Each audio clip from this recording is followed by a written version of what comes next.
uang nasabah itu hilang karena skimming. Karena BRI mau bagikan uang 5 juta rupiah untuk rayakan ultah ke 120. Ya, dengan obat tetes mata saya kasih itu disposisi itu agar digunakan sesuai dengan resep dokter supaya tajam melihat data gitu.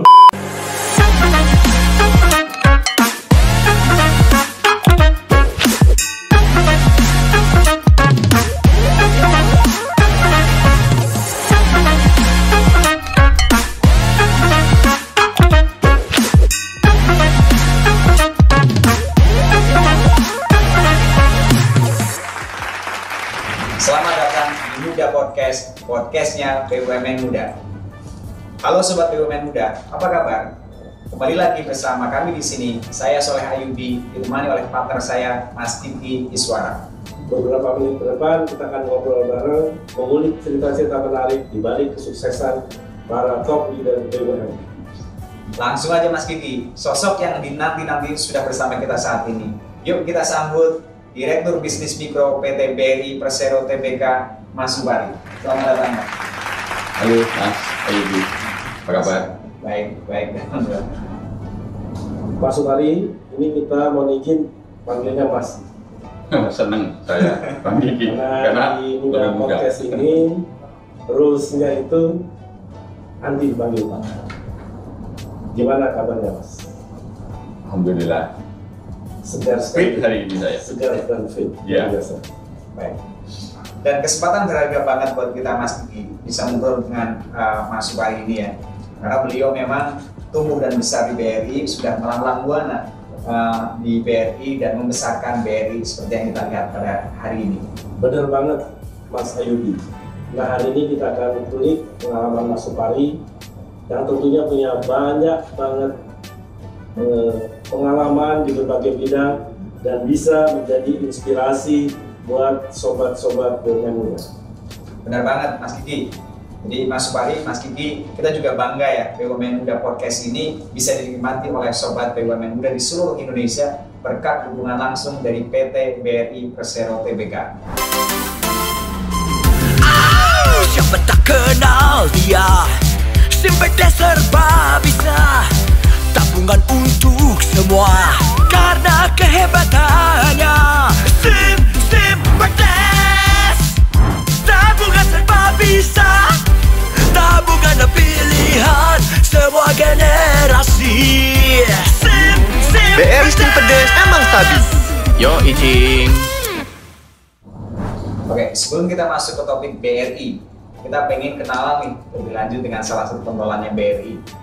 Ini kesempatan yang pastinya tidak akan kita sia-siakan untuk ngobrol bareng terkait BRI maupun terkait dengan Mas Subari gitu ya.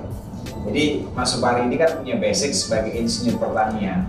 Kok bisa terjun di dunia perbankan gitu ya? Apakah sama-sama karena dua-duanya menanam nih ceritanya? Mas Ayubi, saya sering mendapatkan pertanyaan seperti ini dan sesungguhnya pertanyaan seperti itu sulit saya jawab.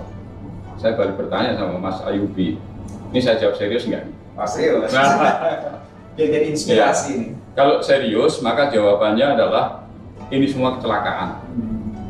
Itu bahasa kasarnya ya, bahasa Jawa Timuran, saya orang Jawa Timur.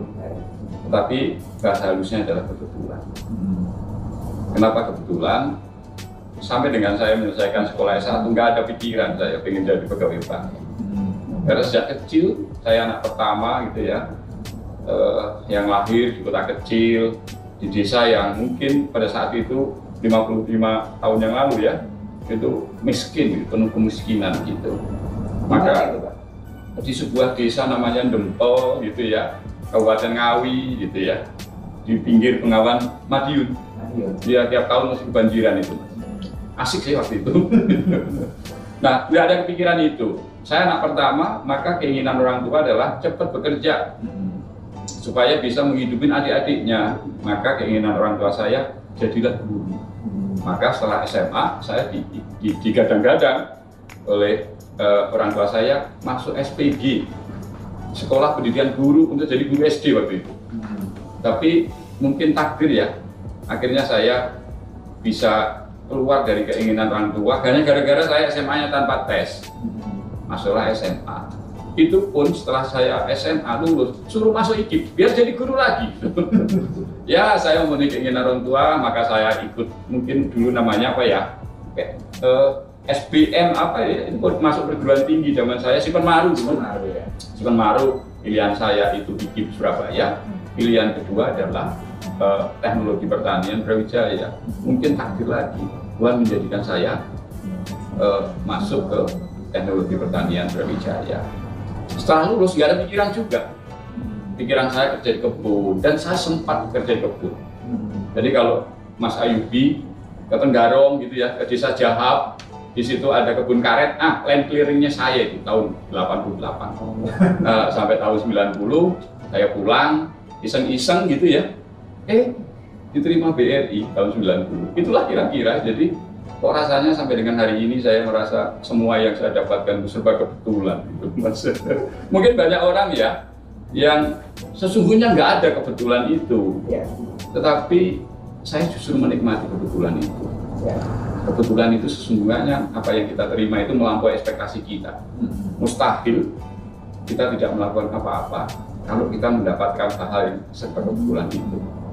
Dari prinsip saya senang mendapatkan hal-hal yang kebetulan, dan itu mesti melampaui ekspektasi saya, dan saya yakin sesungguhnya orang yang mendapatkan sesuatu yang melampaui ekspektasinya pasti mengerjakan sesuatu yang melebihkan. Oke, nanti kita akan lebih detail lagi ke sana, tapi ini pesan nih untuk sobat-sobat ekonomi muda ya, yang sekarang merasa salah jurusan gitu ya, ternyata nanti akan ketemu jalurnya, nanti akan ketemu tadi takdirnya gitu ya. Jadi Mas Gigi mungkin ini dari pertanyaan ke perbankan, apa tipsnya sehingga bisa cepat beradaptasi? Karena dunianya kan berbeda. Iya. Tadi diceritakan ada kebetulan. Iya. Bang Kiki, tadi Mas Ayubi sudah sampaikan juga kan, bahwa sudahlah. Jangan khawatir dengan apa yang kita dapatkan hari ini. Hari ini itu sesungguhnya adalah sebuah posisi kita di tangga untuk menuju tangga berikutnya. Hidup itu kan meniti anak tangga, sampai sekalipun mungkin hari ini kita semua berada di puncak gitu ya. Saya yakin kita menitinya dari tangga yang paling bawah satu persatu. Nah, hanya masalahnya gitu, kita ini nggak sadar. Ya, sekalipun ada di tangga sekarang ini, kadang-kadang kita merasa itu bukan passion saya. Itu keliru. Kenapa? Saya melaluinya itu, dan sekarang ada di sini. Caranya bagaimana? Apa yang kita ada sekarang ini di posisi apapun itu sesungguhnya sebuah tanggung jawab. Kalau kita bisa bertanggung jawab, kemudian sekali lagi ini tidak hanya batas tanggung jawab di posisi yang saat ini, tapi berusaha untuk melebihkan, itu kita akan semakin cepat untuk ada di tangga berikutnya, dan suatu ketika kita ada di tangga yang betul-betul jadi impian kita. Kata-kata melebihkan, ada konsep sederhana saja dalam organisasi seperti BUMN ini. Dulu saya mencari-cari referensi tentang melebihkan itu seperti apa. Tapi begitu saya ada di organisasi BRI, maka saya sikapi mudah-mudah saja, Mas Ayubi, Bang Kiki. Kalau saya sedang jadi pemimpin cabang, maka konsep saya melebihkan, saya harus mengerjakan apa yang dikerjakan atasan saya. Saya memudahkan pekerjaan atasan saya. Kalau atasan saya itu wakil pemimpin wilayah, ya pekerjaan saya, kalau perlu, pekerjaannya pemimpin wilayah saya ambil. Tentunya dengan tidak keluar dari governor yang sudah ditentukan. Kira-kira begitu simpelnya Mas Kiki dan Mas Ayubi dan Bang Kiki. Tapi sepakat Pak, ketika kita mengevaluasi seseorang untuk promosi dan seterusnya itu kan, ada satu pertanyaan yang muncul di kepala kita, apakah dia sudah mengerjakan satu level di atasnya gitu. Ketika itu sudah dilakukan, itu nggak ada alasan untuk menolak dia untuk promosi. Betul. Itu kan sesuatu yang sangat Iya. Kalau organisasi rasanya seluruh insan yang ada seperti itu, aduh indah banget kita mau membawa BUMN itu ke sebuah tujuan setinggi apapun, kok rasanya tidak ada itu yang tidak akan bisa kita lalui gitu, Mas Ayubi. Nah, baik, terima kasih. Pertanyaan selanjutnya gitu ya, menjadi petinggi di bank negara dengan aset yang sangat besar gitu ya, ditambah tingginya tuntutan pada transformasi BUMN saat ini dengan arahan dari Pak Menteri gitu ya. Apa sih yang dirasakan gitu? Apakah itu tekanan atau itu sebenarnya api yang membakar semangat gitu? Iya, ini lagi-lagi nih saya harus bercerita tentang hal-hal yang sangat pribadi ya. Saya itu tipe orang yang barangkali tidak pernah gitu merasa nyaman, bahkan dalam situasi yang membuat semua orang barangkali harus nyaman gitu. Saya mencoba untuk membuat saya gelisah sendiri. Ya, karena kegelisahan, ketidaknyaman itu adalah sebuah ruang kita bisa improve. Ya. Itulah yang saya coba men-treatment diri saya seperti itu. Maka karena kita berada dalam situasi zona tidak nyaman, selalu gelisah, selalu mencoba sekecil apapun ruang-ruang itu menjadi elemen yang bisa mengimprovement diri saya, maka kita menjadi orang-orang yang cepat untuk bermanuver, beradaptasi dengan perubahan lingkungan, apalagi di bisnis ya. BRI yang mendapat penugasan di UMKM gitu ya, mengelola organisasi sangat besar, apalagi di mikro yang menjadi salah satu pilar utama pertumbuhan perusahaan, mengelola aset yang hampir 400 triliun, kemudian human capital yang tidak kurang dari 34.000, dan semuanya dalam komando saya. Nah, maka saya harus sangat cermat untuk melihat potensi dan juga capability resources yang saya kelola. Kalau mereka dilingkupi dengan sebuah perubahan yang cepat, maka saya harus lebih cepat supaya saya ada di depan perubahan. Dari kerennya itu Mas Kiki dan Bang Kiki dan Mas Ayubi, kerennya itu saya akan membawa gitu. Dan sekarang sudah terjadi bisnis mikro BRI itu di depan Yamaha. Oke, ya. Luar biasa. Tagline-nya Yamaha, Pak? Selalu di depan. Selalu di depan. Bisnis mikro BRI di depannya Yamaha, gitu kira-kira. Luar biasa. Luar biasa.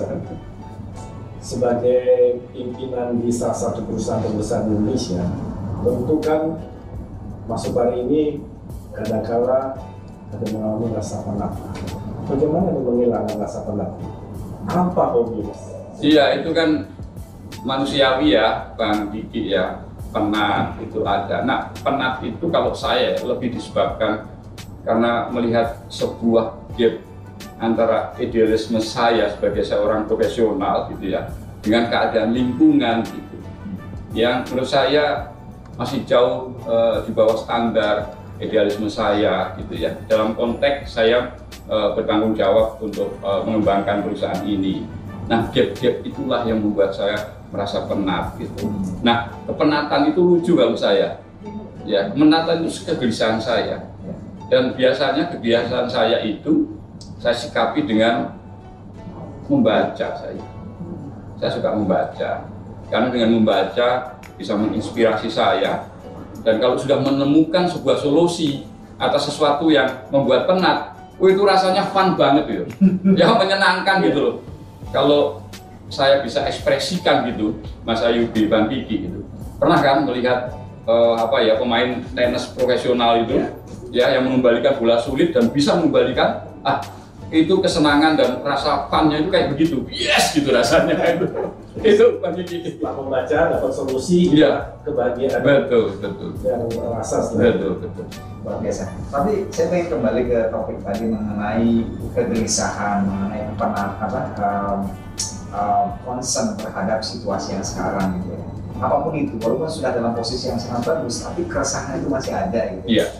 Konsep itu terkenal banget di Amazon, Pak. Namanya Day One Concept gitu. Iya. Jadi ketika orang itu baru masuk pertama kali di tempat kerja, hari pertama itu biasanya memang gelisah, concern terhadap sekitar, kemudian waspada gitu ya. Jadi itulah yang pengen di-maintain oleh Jeff Bezos di Amazon itu. Juga pernah dibuat satu gedung namanya Day One. Iya. Sebagai pengingat terus. Iya. Tapi Bapak ternyata sudah menjalankan itu. Iya. Saya simpel Mas sebenarnya, membangun itu hanya dengan sebuah pertanyaan saja. Jadi saya setiap saat itu kalau habis menyelesaikan permasalahan, dapat solusinya itu saya bertanya lagi gitu kepada diri saya. Pertanyaannya cukup bagaimana jika? Nah, muncul nanti itu. Kemudian selesai bertanya lagi bagaimana jika? Bagaimana jika? Hanya begitu saja sebenarnya. Tapi sekali lagi itu baru bisa orang merasakan kegelisahan dengan pertanyaan itu kalau orang itu mempunyai tanggung jawab yang tinggi terhadap perusahaan yang menjadi diamanahkan, kira-kira seperti itu. Oke, nah ini pesan kepada seluruh sobat muda BUMN ya. Jadi pertanyaan tadi what if atau what next gitu ya. Oh ya sudah selesai ini, what's next gitu. Karena kalau kita lihat sekeliling gitu ya, bangsa kita ini problem itu nggak kurang ya. Iya. Problem itu banyaknya luar biasa gitu ya. Iya. Problem kesehatan, problem pendidikan, problem ekonomi, nggak kurang gitu lah. Jadi what if, what next itu harus kita biasakan dan memang setelah selesai yang satu yang berikutnya. Iya. Terima kasih Mas Bari inspirasinya untuk seluruh BUMN dan. Nah, saya pindah ke pertanyaan berikutnya nih. Melihat BRI seperti sekarang ini ya, sudah banyak banget perubahannya. Dari dulu yang stigma gitu ya, yang melekat di BRI itu adalah banknya orang tua, bank deso lah gitu. Namun sekarang berubah menjadi bank yang lebih besar, gitu, lebih digital, lebih milenial dan seterusnya. Nah, yang mau saya tanyakan nih, apakah BRI akan tetap fokus di UMKM, di desa, tapi di saat yang sama mulai masuk ke digitalisasi dan menyesuaikan dengan perkembangan zaman?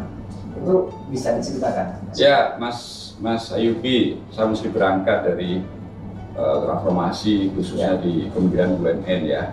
Kami ini kan batubara, mendapatkan penugasan yang spesifik gitu, supaya alokasi resources, efisiensi itu terjadi. Maka BRI kan berikan penugasan sebagai bank UMKM, maka ya nggak akan bisa keluar dari situ. Dan kebetulan kita punya BRI di UMKM. Ini cerita-cerita perubahan di UMKM ya, Mas Ayubi. Saya kemarin mengadakan anugerah lah, semacam seremonial untuk merecognize para kepala desa. Kepala desa kita ini visioner, luar biasa, dan dihadiri kemarin oleh CEO regional. Sampai CEO regional itu mengatakan, waduh, kalau kepala desanya kayak begini, kita bisa kebanting. Apalagi kalau nggak mau berubah. Kalau nggak mau berubah, kita akan hilang dan mungkin terpelanting dalam sebuah ekosistem. Bisnis model sekarang semuanya pasti basisnya ekosistem. Ya, supaya apa? Supaya efisien. Di dalam ekosistem itu selalu ada value chain. Maka siapa yang bisa mengefisiensikan ini semua, itu yang akan jadi pemenang. Tapi siapa yang diem gitu ya, mohon maaf gitu. Nanti pilihannya cuma dua, Mas Kiki. Mati gitu ya, atau hidup di tempat terpencil. Nah, saya ya mengemban amanah untuk mengembangkan bisnis mikro BRI, salah satu pilar utama gitu ya, karena portofolio mikro itu besar, 40% dari total portofolio BRI, dan itu akan didorong menjadi 45% di tahun 2025. Maka kalau saya diam, ya kita akan hidup di tempat terpencil kalau masih hidup. Maka seiring dengan perubahan perilaku masyarakat, apalagi di masa pandemi gitu ya, maka saya harus merubah bisnis model. Maka elemen-elemen bisnis model itu harus saya sesuaikan dengan journey perubahan perilaku masyarakat. Karena kita ini dalam mengembangkan bisnis, terutama di jasa keuangan seperti ini, itu sebenarnya kan berebut experience nasabah gitu loh. Siapa yang bisa memperebutkan experience nasabah, itulah pemenangnya. Maka journey itu menjadi penting. Jangan sampai kita ketinggalan dengan journey perubahan nasabah. Di depan juga nggak boleh, nanti nggak efisien. Maka kita harus bersama-sama. Nah, agility menjadi penting. Kemampuan kita, kapasitas kita untuk bermanuver gitu ya, secara cepat ya, beradaptasi dengan perubahan masyarakat, itu menjadi penting. Oleh karena itu, BRI itu kan proses digitalisasinya itu cepat banget. Saya berada di kantor pusat itu sejak 2016. Waktu itu saya di SCBV. Saya pegang SCBV UKM Consumer. Bergeser ke SCBV Transformasi. Bergeser di SCBV Jaringan. Kemudian saya menjadi bagian dari board member ini.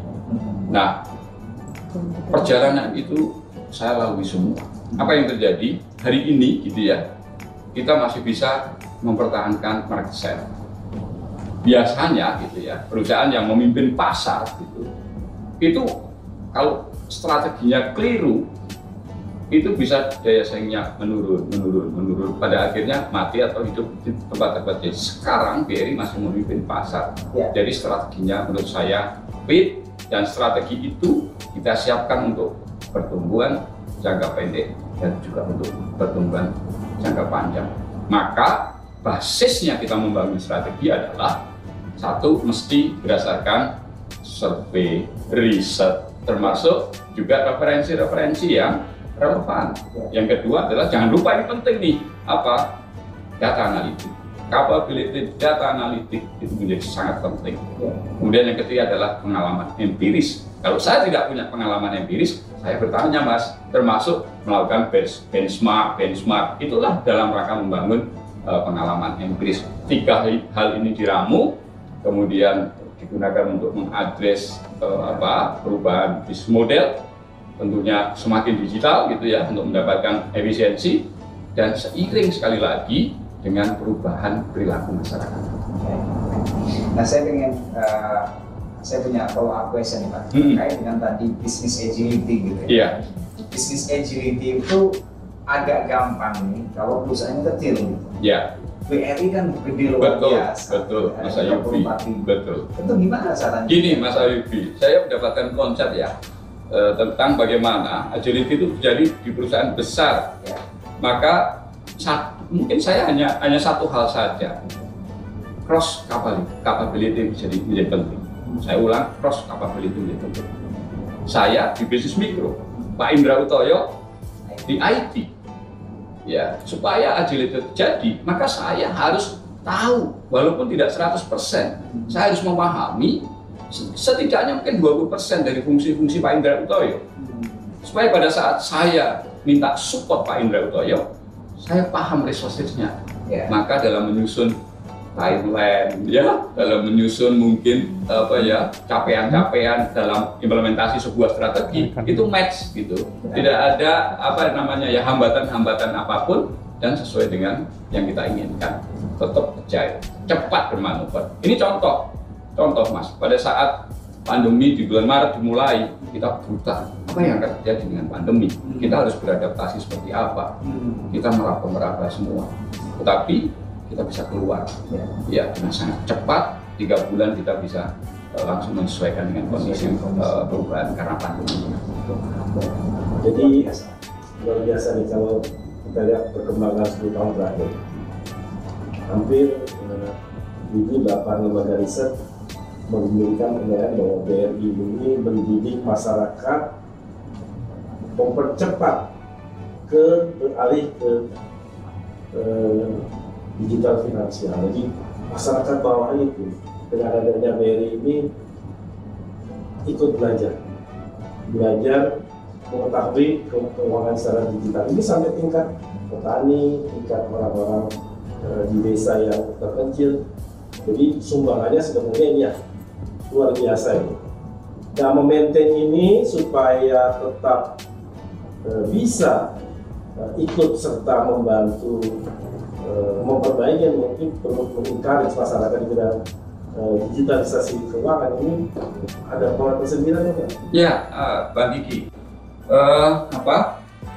kita rasanya infrastruktur organisasi sudah sangat kuat ya. Kita punya satu organisasi ya di fungsi empowerment gitu ya, itu setingkat divisi. Saya sudah membangun sebuah framework ya pemberdayaan, dan salah satu fase pemberdayaan itu adalah literasi digital. Ya, itu udah fit ya, semua enabler yang dibutuhkan oleh fungsi itu udah siap semua, dan bahkan frameworknya sudah digunakan beberapa kementerian lembaga. Dan sekarang sudah menghasilkan UMKM naik kelas yang luar biasa. Kemudian kita juga punya orang yang mungkin 34.000 saat sebelum kita membutuhkan atau belum menggunakannya untuk sebuah literasi digital, mereka relationship modelnya tuh random, scatter, nggak karuan-karuan, sehingga nggak efisien. Padahal kebutuhan para pelaku UMKM, khususnya mikro, terhadap daya absorb digital ini lucu ini, Bang Iki. Ibaratnya seperti anak kecil belajar naik sepeda. Pada saat itu pasti pakai roda 3 kan belakang. Ya. Kemudian setelah diajari gitu ya, dilepas satu-satu. Dia bisa mengoperasikan layanan-layanan digital. Tapi begitu dia jatuh, nggak mau naik sepeda lagi. Gitu. Maka sesungguhnya kepada masyarakat pelaku usaha mikro khususnya itu pendampingan masih terus dibutuhkan. Oleh karena itu relationship modelnya para mantri, para RM itu saya rubah dari random dan seterusnya sekarang menjadi fokus. Wilayah kerja saya bagi seluruh desa yang ada di Indonesia ini, 90.000 desa sudah saya coding. Kode desa saya ikat dengan kode mantri, dan teknologi masuk di situ, dia tidak bisa untuk melakukan kegiatan bisnis. Iya, yang digital. Betul. Itu luar biasa. Itu seperti ATM ada di mana-mana dan berbagai fungsi dan aplikasi. Ya. Setelah saya ikat Bang Gigi, mereka tugasnya salah satunya apa? Penyuluh digital di situ. Iya. Apalagi mantri sendiri juga sudah memegang gadget yang nggak perlu ngantar lagi. Hari-hari sudah di desa itu belajarin dia. Dan akhirnya apa? Ada platform pasar ID milik BRI yang sekarang sudah hampir 6.500 pasar bergabung ke pasar ID yang menghubungkan antara penjual dan pembeli yang online, nggak perlu datang lagi. Gitu kira-kira Mas Ayu Bang. Luar biasa Mas Supari ya. Kalau kita dengar BRI pasti top of mind-nya itu adalah banknya deso gitu ya, banknya untuk warga desa. Tapi sekarang sudah bertransformasi, sudah masuk ke era digitalisasi, sudah menjadi bank yang berbasis digital gitu ya. Nah, tadi sudah diceritakan juga mengenai rencana ataupun strategi ataupun visi BRI ke depan di era yang sedang serba digital ini. Tapi sebelum kita beranjak ke sana, kita punya sesuatu yang spesial nih untuk Mas Supari. Kotak Misteri. Bisa Tadi saja jadi penasaran ini. Ini harus saya buka ini, Bang Gigi. Harus buka ya. Yang bisa menerangkan apa di dalamnya itu hanya Mas Supari. Gitu. Ini mampu hidup nggak nih? Takut nanti saya digigit. Kita coba ya. Ya. Boleh dilihat nggak? Boleh. Boleh ya. Satu aja ya. Ya. Dulu. Lihat dulu. Aduh. Nah, ini dia. Saya jadi ingat itu pada saat saya diberikan tugas sebagai CEO regional di Padang. Ini adalah tool saya gitu untuk merubah culture teman-teman dengan komunikasi seperti ini gitu. Ini sebuah kopi, ada tagline kopi yang bagus itu bongkar kebiasaan lama. Gitu. Ya, itu tahun 2012.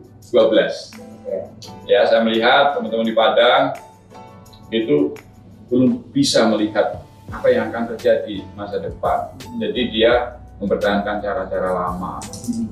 Nah, kalau saya harus ngomong dengan 4-5 ribu orang kan susah gitu. Maka cara komunikasi saya dengan cara-cara seperti ini dan sangat efektif. Saya kirim, saya kemas dengan baik, kemudian saya bikin sebuah disposisi tulisan. Mari kita bongkarnya saya rubah, kubur kebiasaan lama. Apa respon teman-teman? Dan ini sangat bermakna gitu.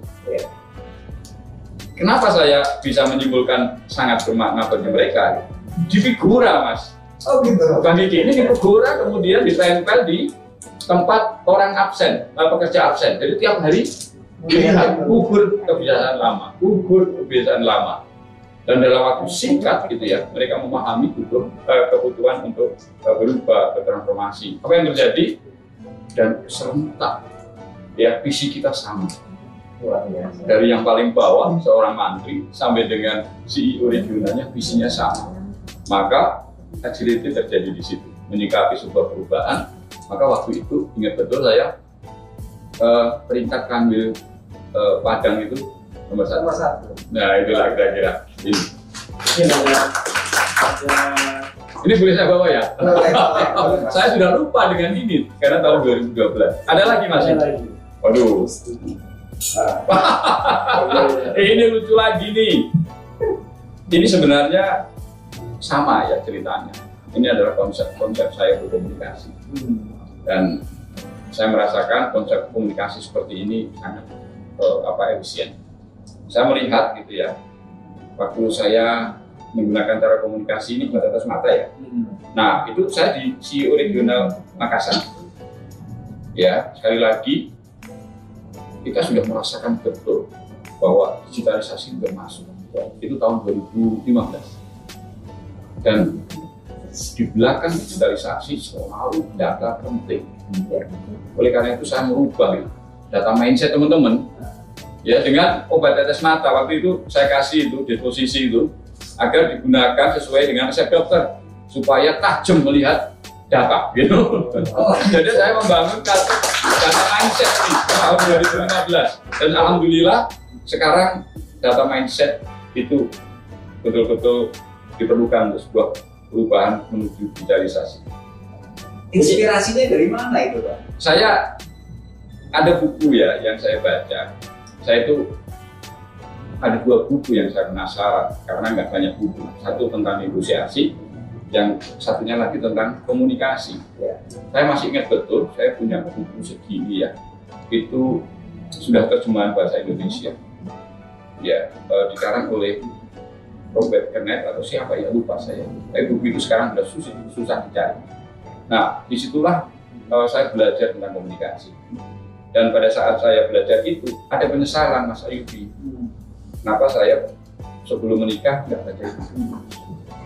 Karena di situ detail gitu ya komunikasi, bagaimana kita mempengaruhi orang lain sampai dengan kita mempengaruhi pacar yang sulit untuk diajak proses selanjutnya gitu ada. Jadi saya menyesal seandainya saya baca buku itu mungkin saya mohon maaf ya, mungkin banyak cewek yang bisa saya taklukkan gitu.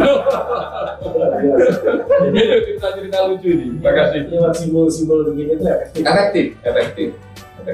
Ya, luar biasa. Wah, menarik sekali ya. Ternyata seorang Mas Supar ini punya sisi cerita dan kenangan yang menakjubkan dan inspiring gitu ya. Dan saya pikir juga teman-teman Sobat Muda BUMN pasti bisa mengambil cerita dan inspirasinya tadi ya.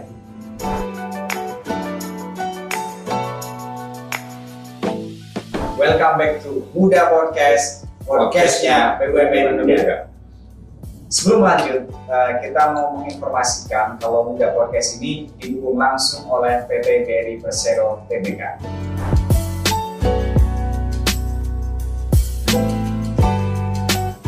Mas Supari, kita lanjut ngobrol lagi ya, kali ini tentang kinerja korporasi. Mas, BRI ini kan top of mind-nya adalah tadi bank di desa gitu ya. Tapi sekarang sudah bertransformasi menjadi bank yang masuk ke semua segmen, bahkan segmennya anak muda, segmennya milenial gitu. Hal ini juga dilakukan perusahaan-perusahaan BUMN di saat ini. Nah, gimana nih merespon transformasi ini sehingga bisa berjalan dengan baik di tubuh BRI? Karena transformasi biasanya ada riak-riaknya gitu.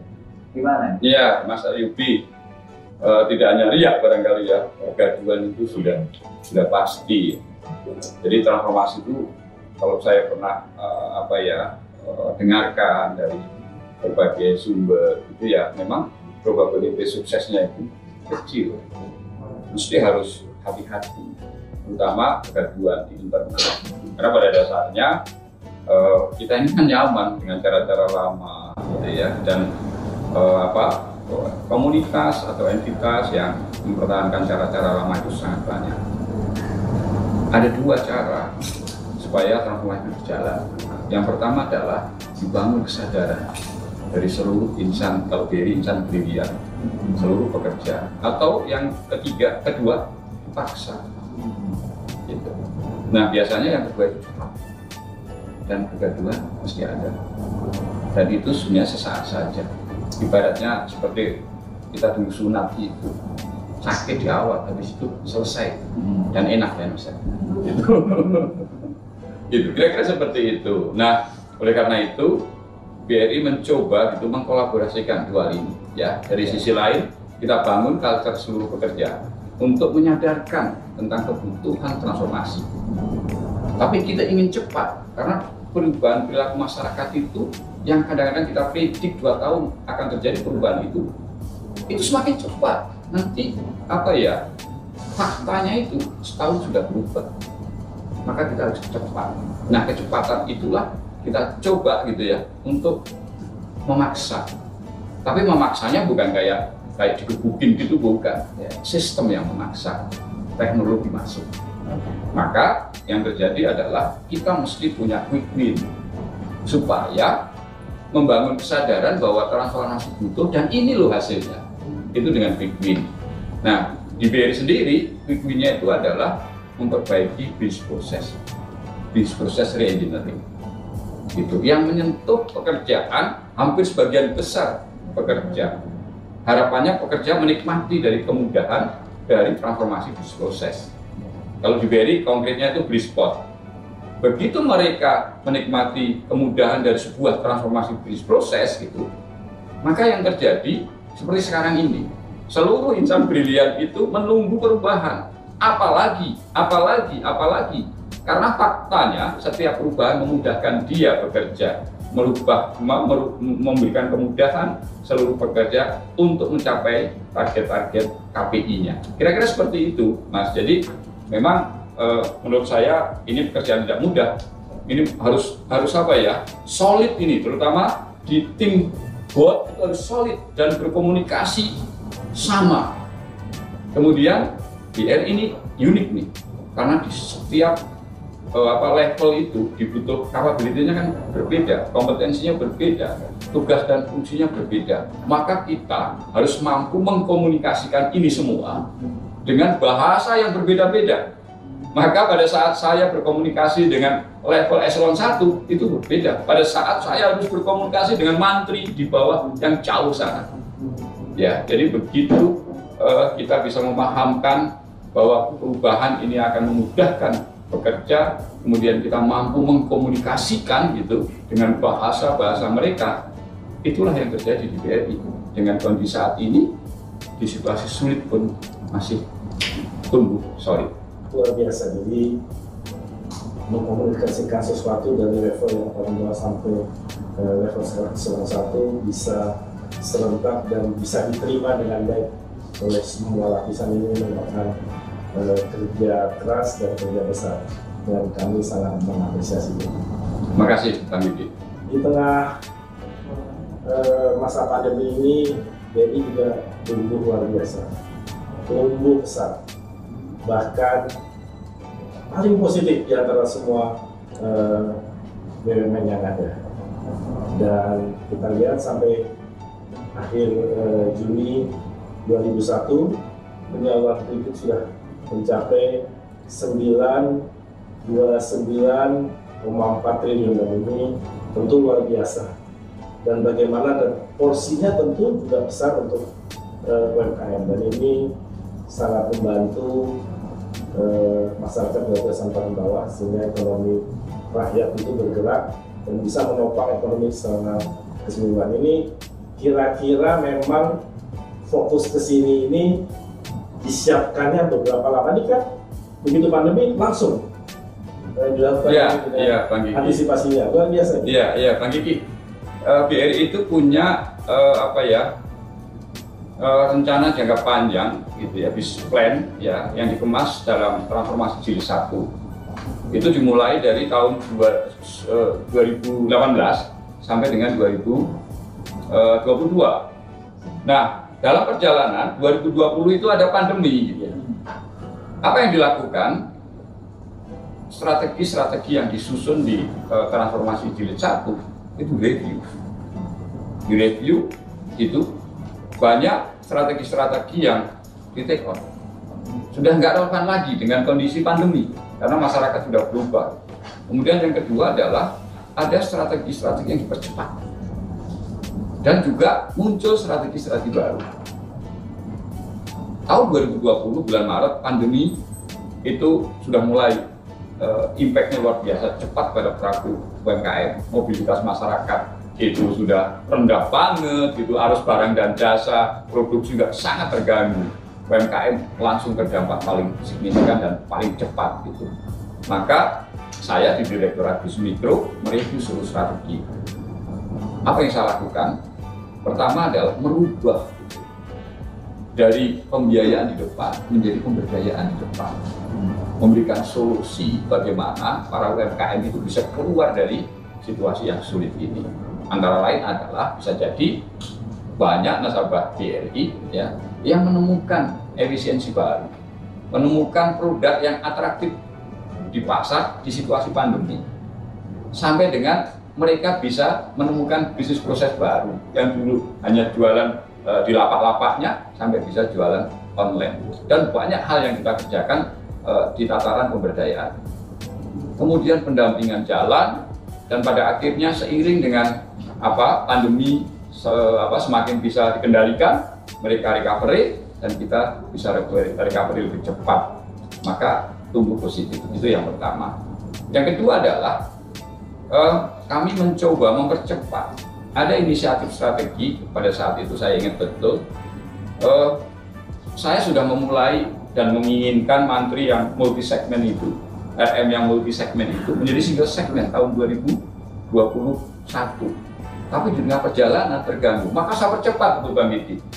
Jadi bulan September itu sudah langsung saya putuskan, percepat implementasi ini, bikin single segment semua, itu kemudian strategi dari CEO itu saya terjemahkan, ya, business follow stimulus.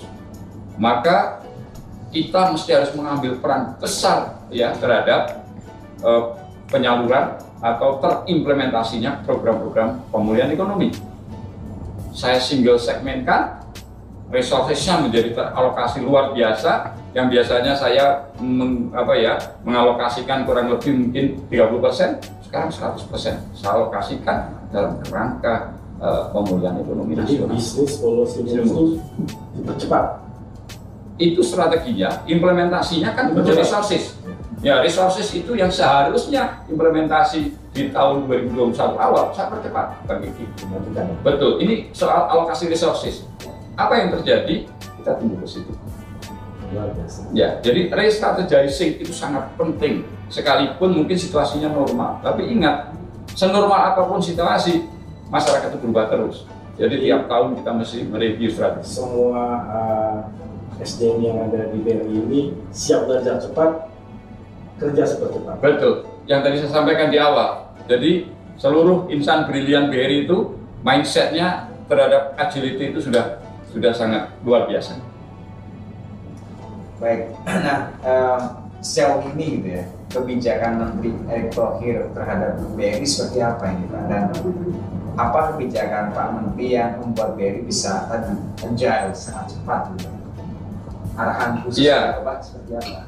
Mas Ayubi, mesti saya mulai dari awal-awal beliau menjabat sebagai menteri ya. Saya ingat betul bahwa beliau ingin semua fokus dengan kompetensinya. Himbara yang dulu semuanya bisa melayani apapun gitu ya, tata ulang BRI agar tugasnya fokus kepada UMKM. Kemudian mandiri ke wholesale, kemudian BTN ke perumahan, kompetensinya di sana. Kemudian juga BNI ke international trade. Nah, ini menjadikan kami gitu ya semakin bisa dan efisien untuk mengimprove capability masing-masing. Kami punya kompetensi di UMKM, maka kami fokus ke UMKM. Maka alokasi resources apapun yang kami miliki ke UMKM, maka semakin efisien. Itu yang saya rasakan. Kemudian terkait dengan klasterisasi BUMN ini juga menjadikan kolaborasi itu sangat mudah. Kami sudah menyelesaikan arahan Pak Menteri terkait dengan holding ultramikro. Kami sudah selesaikan di September kemarin. Apa yang terjadi gitu ya? Maka ketidakefisiensian yang terjadi di 3 entitas ini ya dengan kolaborasi menjadi efisien. PNM kalau misalkan dia membuka unit kerja baru, nggak usah gitu. Mereka harus buka kantor sendiri. Toh segmennya itu hampir sama. Mereka cukup menggunakan resources BRI misalkan. Pegadaian juga demikian. Kemudian data yang begitu besar berserakan ada di PNM, ada di Pegadaian, ada di BRI, kita integrasikan. Termasuk juga nanti culture. Segmennya sama kok. Cara mengelolanya dengan culture yang beda. One culture terjadi dengan akhlak itu, dan juga diturunkan dengan kebutuhan culture yang spesifik di 3 entitas. Jadi rasanya kita sudah rasakan semua ini, dan saya yakin BUMN nanti akan semakin efisien, bisa tumbuh berkelanjutan. Bukan tumbuh tinggi, tapi tumbuh berkelanjutan dan semakin menjangkau ya kebutuhan masyarakat. Oke, ini yang kita biasanya sebutnya adalah fakta atau hoax. Fakta atau hoax? Jadi yang pertama nih, fakta atau hoax yang pertama, uang nasabah itu hilang karena skimming dan BRI mengambil tindakan cepat terhadap ini fakta atau hoax? Ya, Mas Ayubi, skimming itu bagian dari risiko kami, terutama risiko operasional. Kalau nggak cepat dilayani, nggak cepat diselesaikan, nanti muncul risiko yang lain, risiko reputasi. Trust masyarakat pada BRI hilang, dan itu adalah kewajiban BRI cepat menyelesaikan skimming ini. Jadi ini fakta. Jadi skimming ada, tapi BRI cepat bertindak. Ya, untuk menetralisir risiko-risiko operasional, risiko reputasi dan juga risiko-risiko ikutan. Oke, baik. Ya.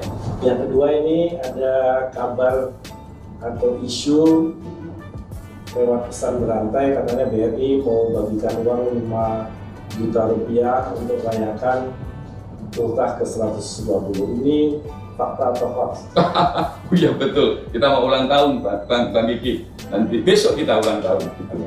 Bang Kiki, Mas Ayubi, 1 rupiah keluar dari catatan sebuah entitas bisnis seperti BRI ini harus bertanggungjawabkan. Pasti ada intensinya. Intensinya untuk apa? Untuk pengembangan bisnis. Jadi kalau ada seperti ini gitu ya, rasional saja. Intensinya BRI seperti apa? Rasanya ini hoax ini gitu. Nggak pernah ada seperti ini. Pak Presiden saja mengeluarkan uang 1 rupiah itu mesti ada intensinya gitu loh. Untuk apa? Untuk kebutuhan masyarakat gitu. Baik. Oke, fakta dan hoax yang terakhir nih. BRI hanya mau melayani pelaku UMKM. Ini benar atau tidak ini? Fakta atau hoax? Mungkin begini, Mas Ayubi, pilar pertumbuhan BRI itu kan ada 5. Ya, 1 tumbuh di pilar yang pertama itu mikro, kemudian consumer, kemudian SME, small and medium enterprises, kemudian ada korporasi, kemudian ada subsidiaries company. Nah, kalau tadi bicaranya UMKM, ya itulah yang dikerjakan BRI seperti ini. Jadi ini sebuah fakta nih. Iya, bahwa kami akan mengerjakan ini. Gitu, Bang Bibi. Tapi tentu korporasi dan yang lain juga dilayani gitu. Tetapi kami tentunya ada porsi gitu ya. Karena apa? Misalkan korporasi, korporasi seperti apa yang akan dilayani BRI? Korporasi yang punya value chain ke UMKM. Oke. Kalau hanya sendirian dinikmati korporasi tidak ada value chain, ya mohon maaf gitu. Itu bukan kompetensi BRI. Iya. Luar biasa. Nah, itu dia jawaban fakta dan hoax dari Mas Supari. kesempatan besar loh ya buat Sobat BUMN Muda bisa mendengarkan langsung jawaban dan penjelasan dari Mas Supari tentang berita-berita yang tadi fakta atau hoax secara singkat. Jawabannya sebenarnya singkat tapi langsung to the point ya, langsung menjawab apakah itu fakta atau hoax.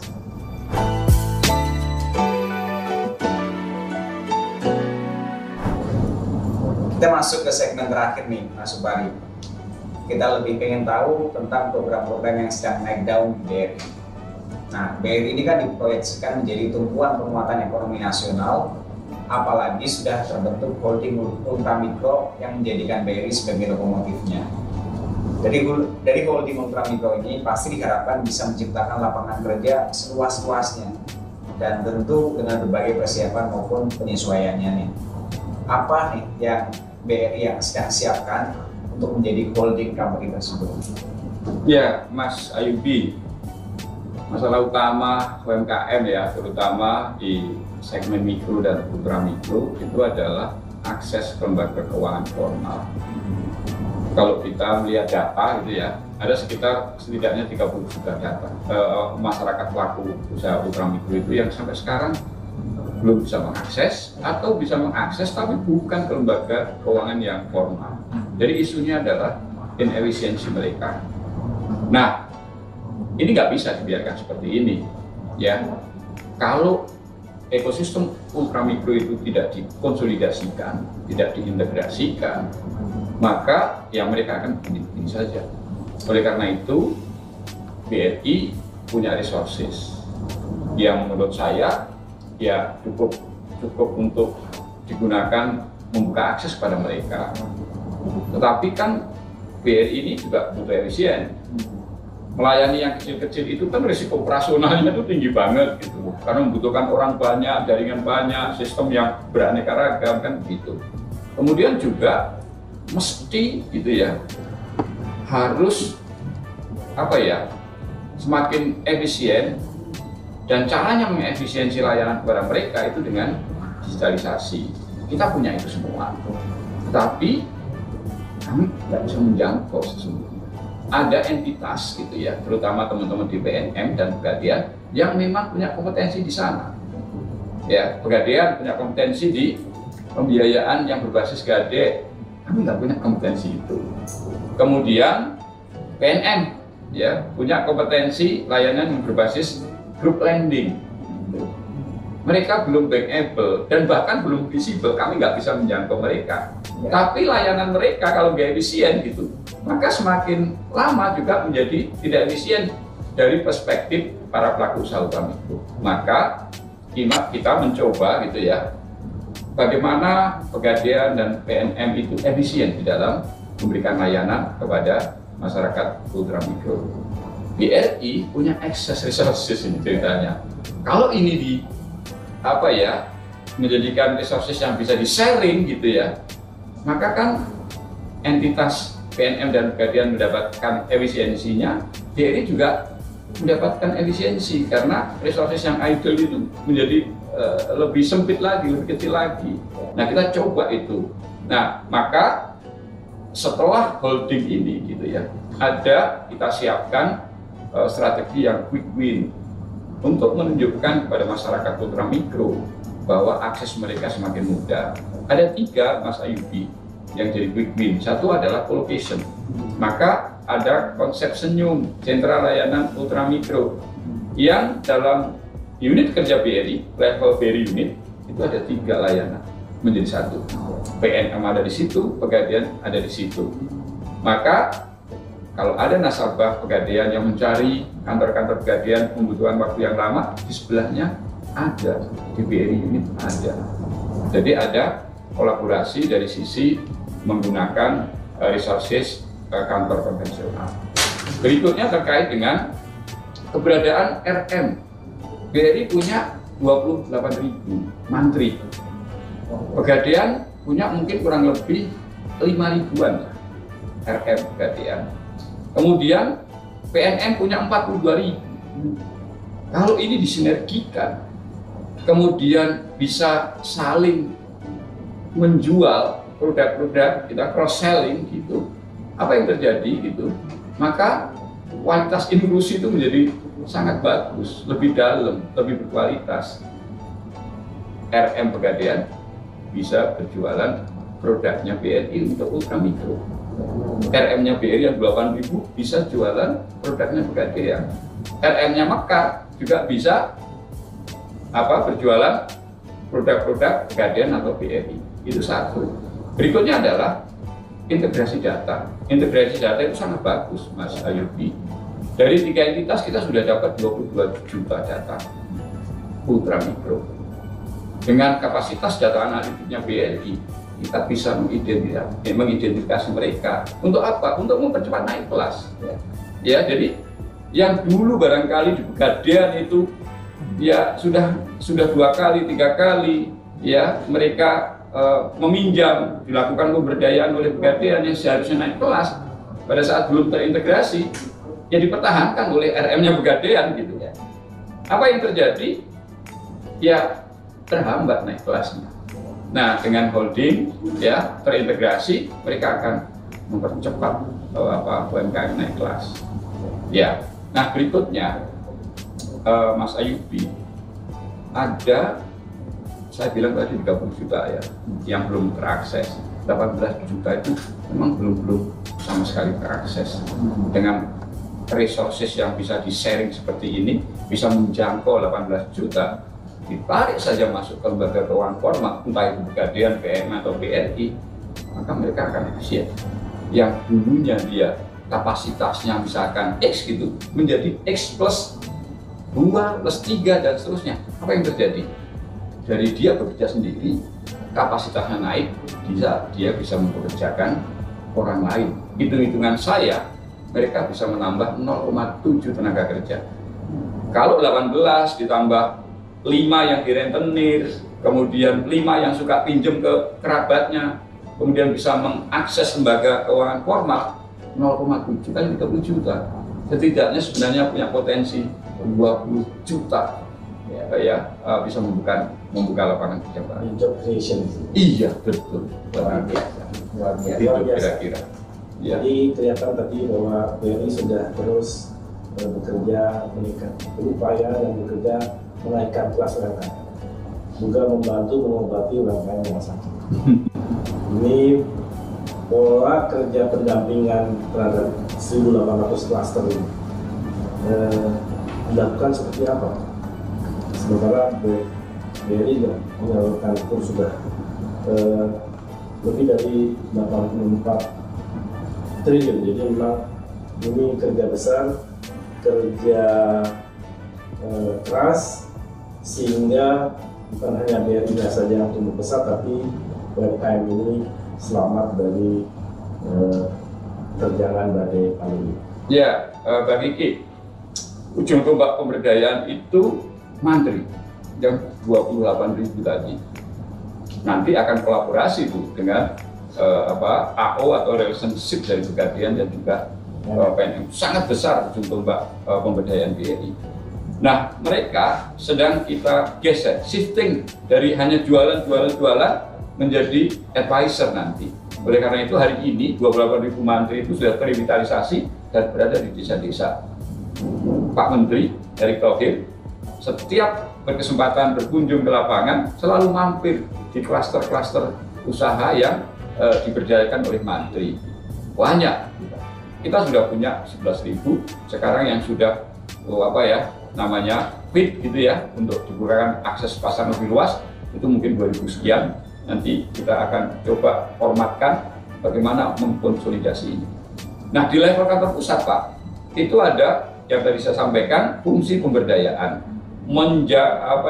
terus menjalin upaya-upaya partnership dengan pusat-pusat baik itu yang dimiliki oleh kementerian lembaga terkait dengan pemberdayaan UMKM. Kita kolaborasi. Dahsyat sekali dampaknya, dan hari ini contohnya kami bisa mengantarkan kembali 500 pelaku UMKM yang global ekspor.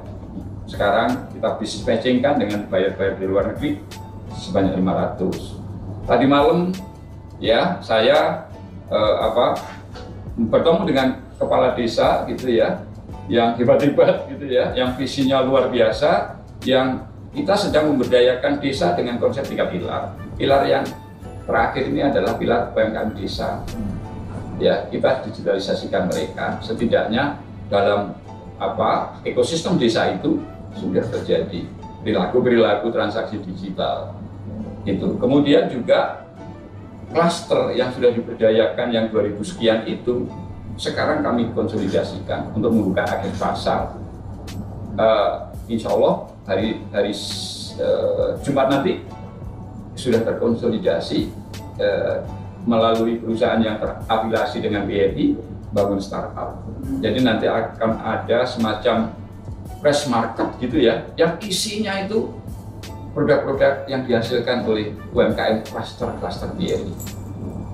Jadi rasanya belum ultimate sih, masih banyak PR ya, khususnya mengkonsolidasi mereka supaya mereka punya daya saing di pasar, termasuk nanti daya saing di pasar global. Termasuk BUMDes ini. Betul, termasuk BUMDesnya, karena pilar ekosistem desa itu kan ada 3, Bang Kiki, perangkat desa yang sekarang sedang mengelola keuangan dari APBN yang sangat besar, mereka harus diberdayakan.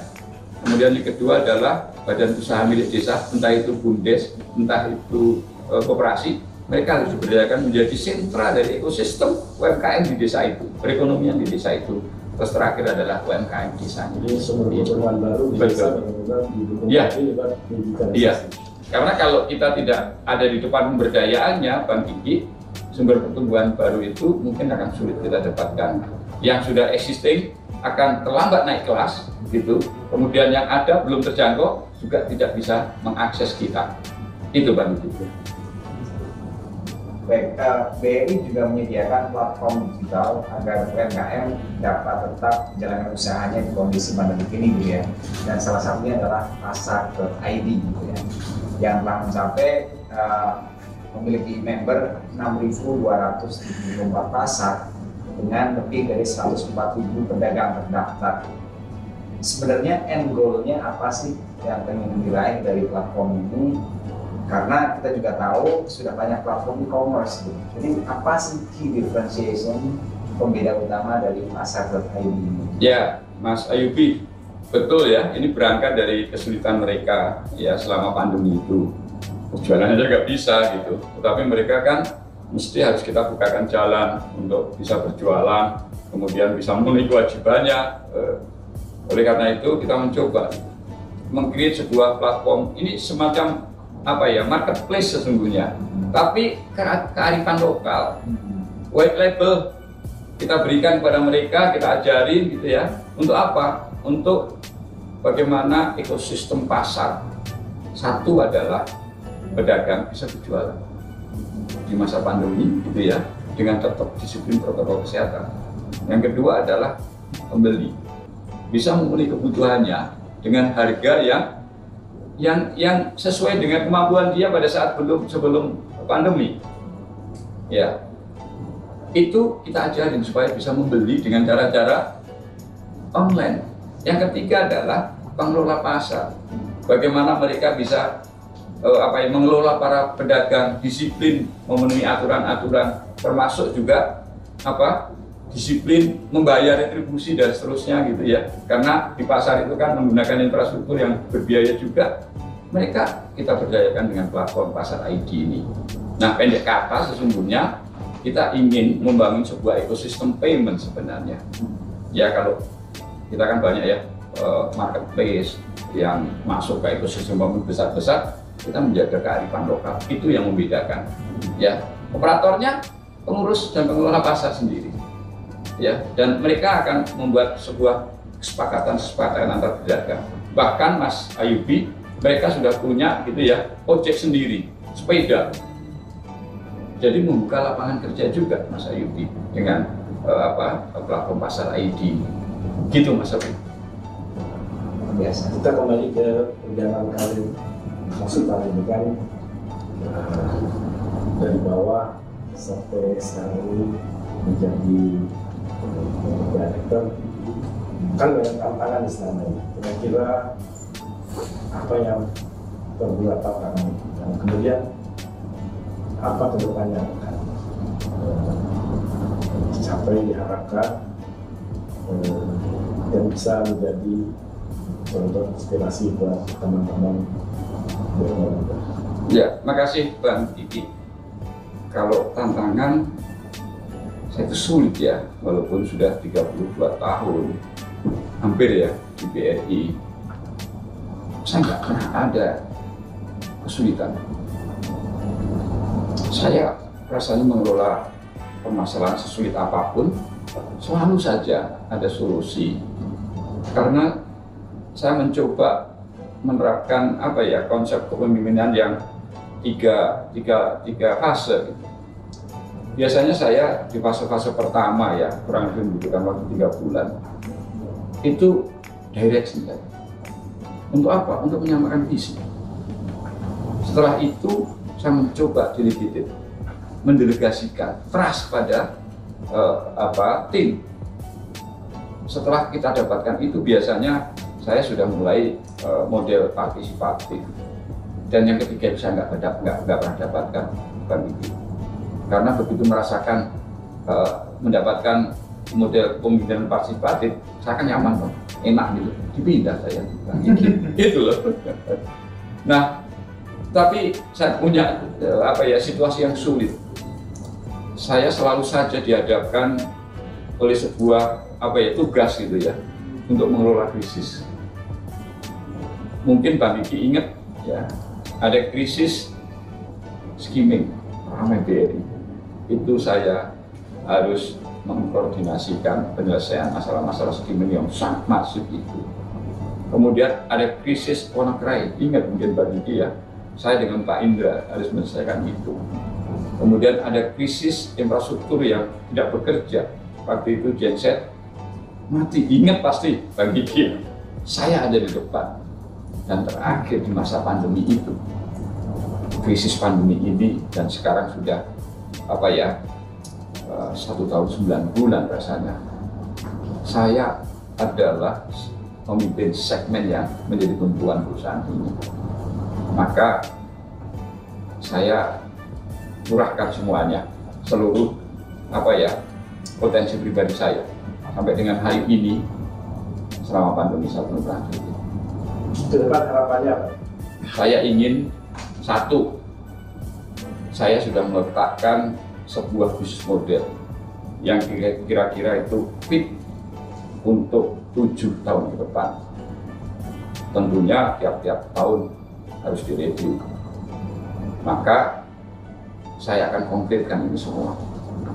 Siapapun ya suksesor saya tidak akan kesulitan, karena saya sudah tetapkan bisnis model dengan basis 3 hal tadi: riset, survei, kajian, data analitik, dan pengalaman empiris untuk mengadres dan mempredik 7 tahun ke depan. Itu satu. Yang kedua, saya harus mulai, dan sudah saya lakukan adalah bikin kader. Saya harus meng-create pemimpin muda BRI masa depan. Kalau itu bisa, insya Allah sustainability pertumbuhan BRI itu akan terjaga. Nah, Mas Fahri punya pengalaman karir yang brilian lah ya, tumbuh dan besar di BUMN, dan sekarang ada di posisi puncak di salah satu BUMN terbesar di Indonesia. Nah, tentu banyak insan BUMN muda yang pengen mencontoh itu. Jadi apa nih pesan Mas Fahri untuk anak-anak muda hari ini? Dan apa yang harus dilakukan agar bisa mengikuti jejak seperti yang Mas Fahri punya? Jadi tolong berikan kami motivasi, jadi inspirasi, sehingga kami juga punya spirit yang sama, semangat yang sama, bahkan lebih kuat dari Mas Fahri. Karena tantangannya ke depan untuk negara kita tentu akan berbeda dengan apa yang dihadapi oleh Mas Fahri. Ya, Mas Ayubi dan juga sobat BUMN muda terutama, hidup sebuah perusahaan hari ini dan masa depan itu ada di inovasi. Maka marilah kita menjadi insan-insan yang berinovasi. Caranya bagaimana? Yang tadi saya sampaikan, mari kita bertanya setiap saat pada diri kita, bagaimana jika bagaimana jika dalam kerangka kita seorang profesional. Kemudian kita mesti menjadi orang yang mempunyai culture agile, ya, cepat beradaptasi, karena perubahan masa depan itu akan lebih cepat. Termasuk krisis hari ini yang mungkin siklusnya 5 tahun, mungkin ke depan bisa 2 tahun, dan ke depan lagi bisa tahunan. Maka kita mesti harus menjadi orang-orang yang cepat beradaptasi. Berikutnya adalah apa yang kita berada di saat hari ini, gitu ya. Mari kita sikapi bahwa itu sebuah journey dari impian kita. Oleh karena itu, dimanapun sobat BUMN muda itu berada, lebihkan, ya, kerjakan lebih dari tanggung jawab di situ. Dalam organisasi, sekarang kerjakan itu pekerjaan atasanmu, selesaikan itu sampai dengan atasanmu nganggur. Wah, itu baru keren. Demikian Mas Ayubi.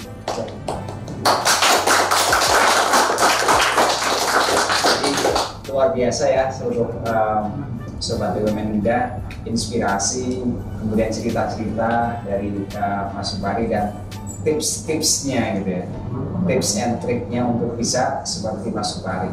Nah, sebenarnya kita masih pengen ngobrol lebih banyak lagi tentang BRI, tentang Mas Supari, tentang rencana BUMN ke depan gitu ya. Tapi ternyata waktunya sudah mepet ini, waktunya sudah habis, sehingga harus kita sudahi ya acara hari ini. Tapi kami BUMN muda ya, kemudian seluruh sobat BUMN juga berbangga sekali ya, karena banyak sekali anak bangsa yang berkontribusi di BRI, berkontribusi bukan hanya untuk BRI-nya, tapi jutaan. Tadi disebutkan ada 22 juta, nanti kita akan naik bertambah 30 juta yang merasakan manfaat kehadiran dari BRI di seluruh pelosok Nusantara. Jadi luar biasa, kami sangat berbangga dan menjadi inspirasi untuk kita menjadi lebih baik, untuk Indonesia tumbuh menjadi Indonesia emas seperti yang dicanangkan oleh Bapak Presiden. Amin. Jadi terima kasih kepada BRI dan Mas Supari yang berkenan menyumbang talenta muda potensialnya bersama BUMN muda gitu ya. Dan baik ya, usai sudah perjumpaan kita hari ini, dan terima kasih Mas Supari yang menyempatkan waktunya untuk ngobrol bareng di Muda Podcast. Kita saling lagi di lain kesempatan ya Mas, dan pastinya dengan topik yang lebih baik, lebih nyetrum lagi. Baik, kalau begitu saya Soleh Ayubi dan rekan saya Iki Suara pamit undur diri. So stay tuned with us di Muda Podcast, podcastnya BUMN Muda.